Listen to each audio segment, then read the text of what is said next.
Like a silver streak across the midnight sky, our stories move with a brilliance and speed that you will never forget. Experience high-octane drama and the thrill of a narrative that never slows down. Hit subscribe now and catch the streak before it disappears into the dark. My brother didn't know I was standing in the hallway when he told his wife to make sure I signed the paperwork before I figured out what it actually said. He didn't know I'd been standing there for 2 full minutes, grocery bags in both hands, key still in the door, listening to him explain, in that calm, reasonable voice he used for clients and strangers, exactly how they planned to take everything my mother had left me. I didn't drop the bags. I didn't say a word. I walked into the kitchen, set the groceries on the counter, and smiled at them both like I hadn't heard a thing. Before I tell you what I did next, drop a comment and tell me this. What is the one thing a family member did to you that you forgave but never should have? I want to read your stories. Because if you're watching this, I think you already know what it's like to love someone who was counting on that love to make you stupid. My name doesn't matter as much as the story, but I'll tell you this. I'm a 31-year-old high school history teacher. I drive a 2014 Civic with a cracked side mirror. I buy my coffee in bulk from the grocery store because the good stuff is a luxury, not a given. I am not dramatic. I am not someone who makes scenes or holds grudges or plays games. Or I wasn't until the week after my mother's funeral, when I realized that the people I'd grown up calling family had been playing a very long game, and they'd never once told me the rules. My mother raised us alone after my father left when I was 9. My brother, 3 years older, already in middle school, already learning how to be the man of the house in the way that boys from broken homes sometimes do, with their chest puffed out and their jaws set and their eyes a little too old. She worked double shifts at the hospital, laundry tech, not glamorous, not well paid. She saved everything she could. She bought a small house in a quiet neighborhood in 1998 and she made it ours. She kept it for 26 years. When she got sick, really sick, the kind of sick that moves in and doesn't leave, my brother and his wife Adrian swept in. That's what it looked like from the outside. Sweeping in, concerned. Casseroles on the porch, suddenly present in the way that people become suddenly present when there's something worth being present for. I was there every weekend, driving 4 hours each way, taking sick days I didn't have. Sitting with her through the treatments, the bad nights, the mornings when she couldn't lift her arms above her shoulders. I was the one who learned the medication schedule, who talked to the palliative care nurse, who held her hand when she was too tired to talk. My brother called every Sunday. He called it checking in. My mother called it hearing his voice. I called it a phone call. But I didn't say that out loud. I kept my mouth shut because she loved him, and her loving him mattered more to me than being right. She died in March, quietly in her own bed, the way she'd asked to. I was holding her hand. My brother was in the parking lot on a call with a client. He made it inside about 20 minutes later. The estate was simple, or it should have been, the house. A small savings account, some jewelry, most of it sentimental. Her will was 11 years old, written before she was sick, before any of us knew what was coming. It named my brother as executor. It divided everything equally between the two of us. I didn't question any of this. I trusted him. We were family. We were the last of it, just us two, and that means something. I told myself it meant something. The first sign was small enough to dismiss. 3 weeks after the funeral, he called me and mentioned that the house might need some repairs before it could be sold. Roof, foundation issues, he wasn't sure, maybe I should come look. He said the estate might have to pay for them before we could distribute anything. He used words like liquid assets and carrying costs, in the same tone my mother used to use when she was explaining something she thought I should already know. I said I'd look into it. The second sign came from Adrian. She called me separately, which she never did, to say she thought it would be simpler if I just let my brother handle everything, since I was so busy with work and so far away. She said it would be less stressful for me. She used the word simpler 4 times in a 2-minute conversation. I said I'd think about it. The third sign was the paperwork.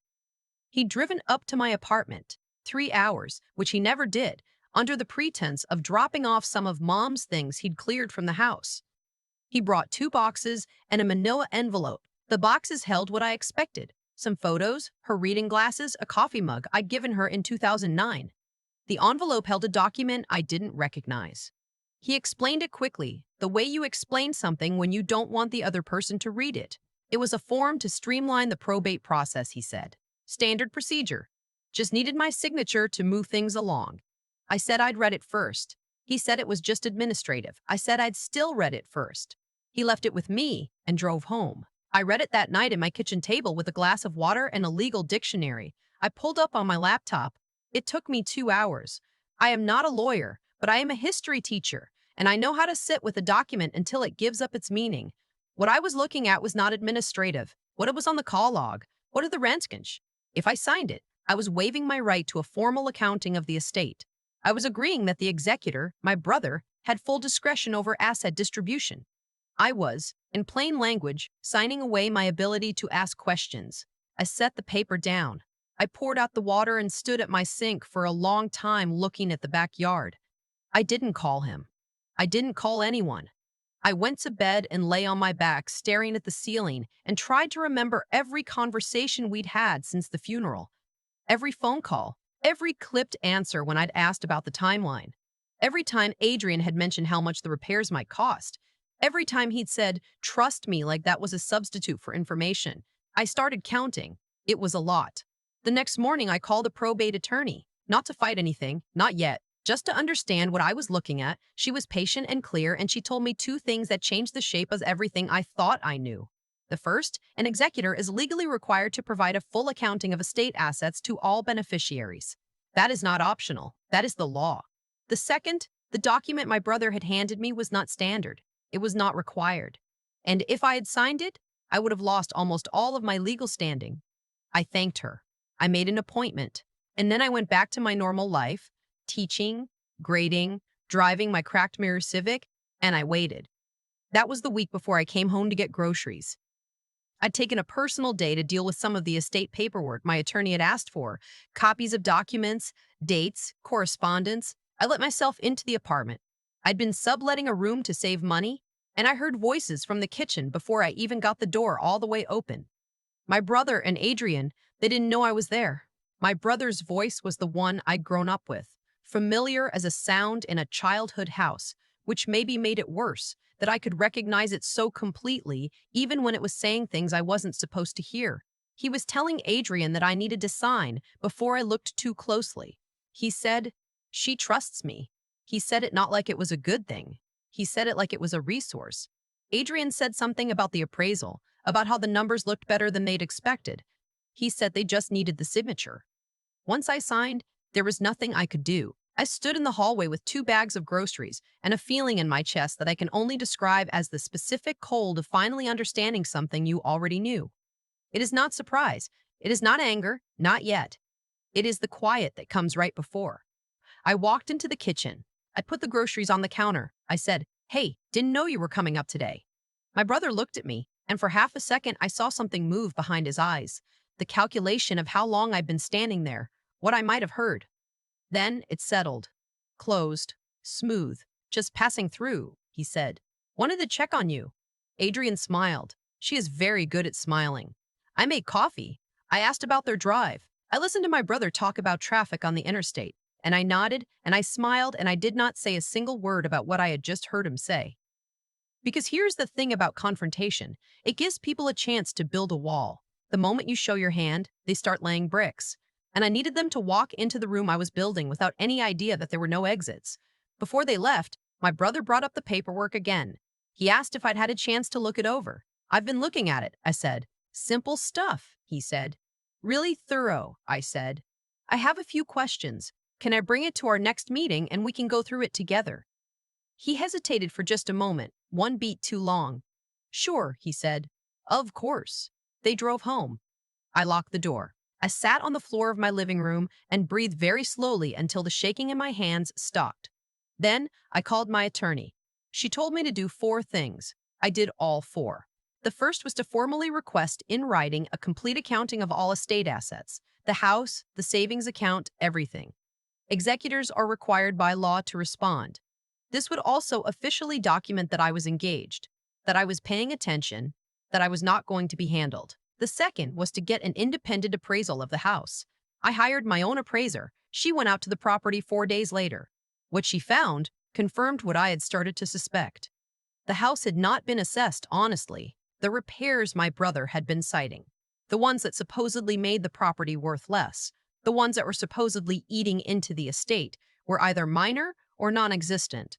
The house was worth $62,000 more than the number he had given me. The third was to request all estate financial records directly from the bank. Because I was a named beneficiary, I had the right to this. The record showed that 3 withdrawals had been made from my mother's savings account in the months before her death. The total was just over $14,000. These withdrawals were made during a period when my mother was not physically capable of managing her own finances. She had not made them. Someone else had.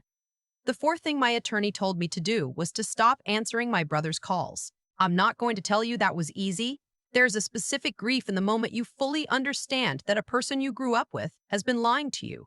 Not once, not in a weak moment, but systematically, with planning and deliberateness, and the kind of patience that comes from being very sure you'll get away with it. It is not like finding out a stranger has wronged you. It is like finding out that the house you grew up in had a room you never knew about, and when you finally get the door open, you can't unsee what's inside. I did not call him. I did not tip my hand. I went to work. I graded essays about the French Revolution, which felt appropriate. I ate dinner alone and thought about my mother and tried to remember whether she knew. I don't think she did. I think she would have told me. I think she trusted him the same way I had, not out of blindness, but because he was her son. And you extend grace to your children even when they are 34 years old and doing things that do not deserve grace. The meeting was scheduled for a Saturday. My brother thought it was going to be the two of us at a coffee shop near his house, where he would explain the paperwork, and I would ask my few small questions and then sign. He did not know I had rescheduled it. I sent him a new address, my attorney's office, and told him there had been a change of venue. Something had come up with the paperwork. I thought it would be easier to have someone walk us through it together. I kept my message casual. I used the word easier. I used it the way Adrian had used the word simpler. He replied, sure, of course, whatever works. When he walked into that conference room and saw my attorney sitting across from me with a folder and a notepad, he stopped walking. I watched him stop. I watched his face arrange itself into something calm and unbothered, because he is good at that. He has always been good at that, and I almost admired it for a second in the way you can almost admire craftsmanship, even when it's being used against you. He sat down. He put his hands flat on the table. My attorney told him she had some questions about the estate. She laid out the accounting discrepancy, the appraisal difference, the bank withdrawals. She was not accusatory, she was precise. She had the documents in front of her, organized, referenced, and she went through them the way someone goes through evidence, because that is what it was. My brother said very little for the first 10 minutes. He said things like, I'm not sure where that number came from. And I'd have to look into that. And I think there may have been some miscommunication. Then my attorney placed a copy of the relinquishment form on the table between us. She pointed to the clause that waived my accounting rights.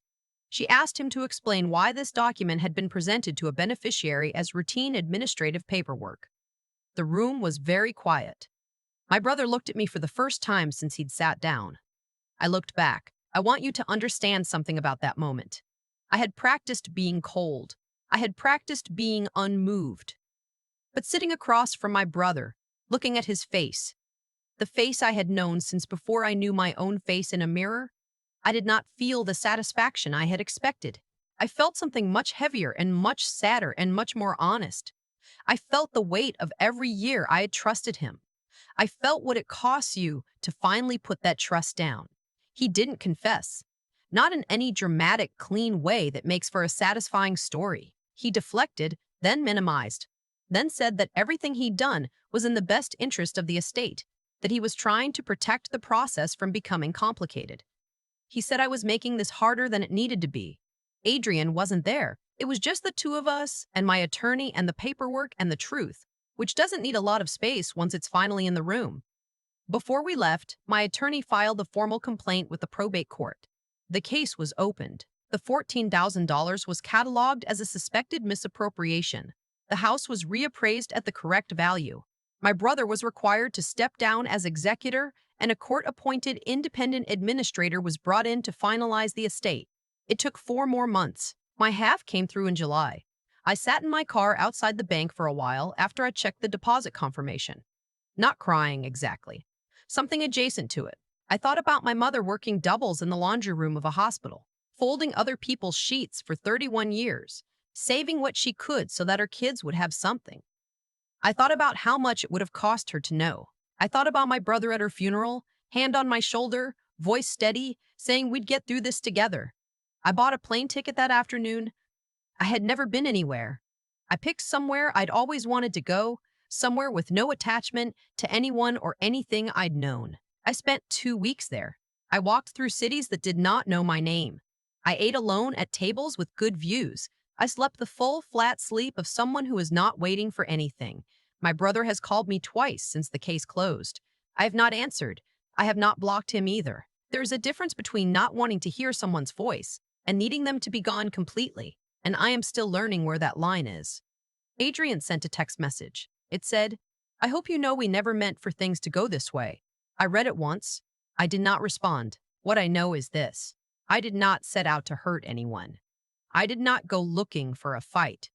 I went looking for what was mine, what my mother worked her whole life to leave for me. And when I found out someone had been quietly moving it toward a door I wasn't supposed to open, I got there first. People will tell you that family is the one relationship you don't get to quit. That blood is binding. That forgiveness is the healthier path. That holding on to this costs you more than letting it go. Maybe that's true, but I also think there are things you can forgive without pretending they didn't happen. I think you can love the memory of who someone was while refusing to pretend they are still that person. I think you can grieve the relationship and still walk away from it. My mother taught me to be generous. She also taught me that a woman who knows her own worth doesn't negotiate it down for the convenience of someone else. I'm still teaching. I'm still driving the Civic. The side mirror is still cracked, but the deposit cleared and the plane tickets were real, and the account with my name on it exists because my mother wanted it to. That's the whole story. So tell me, if you found out the person you trusted most had been quietly taking what was yours, would you have confronted them early, or would you have waited until you had every piece of evidence in place? Drop your answer below. And if this story made you think about something you've been letting slide, share it with someone who needs to hear it.